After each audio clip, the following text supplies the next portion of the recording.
Lee, we're going back over to you. Barbara owns a home in a subdivision on the east side of Louisville.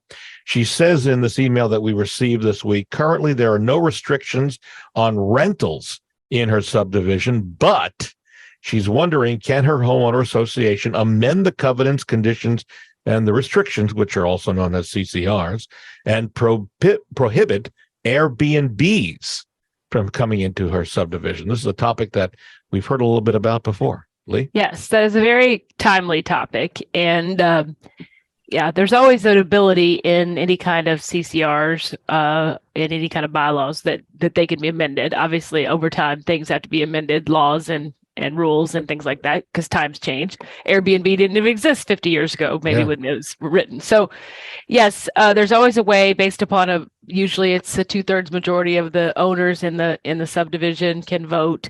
Everything has to be proposed to all the members. Everybody has an opportunity to go to a hearing and say yes or no, or why they think this would be a good change or not a good change. And so it's a potential that if somebody were to buy into a subdivision where there's currently allowed rentals and then it changes, that they could restrict rentals. You could always argue, well, I'm grandfathered in because I bought when the rules were different. Of course, that's not going to always last down the line when you go to sell as well, if it even works to begin with. So yes, that's always a possibility that the rules will change, and that can be on anything. That could be on putting up a fence or allowing for people to put in an above ground pool. There's lots of different things that HOAs could change their rules on that could affect the current purchasers Lee, and future. Question for you on that.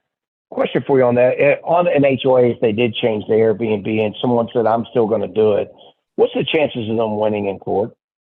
Well, there's always the issue where they can do Airbnb. Yeah, there's always the issue of first of all, it has to be approved by an Airbnb would have to be approved by the proper channels through the city.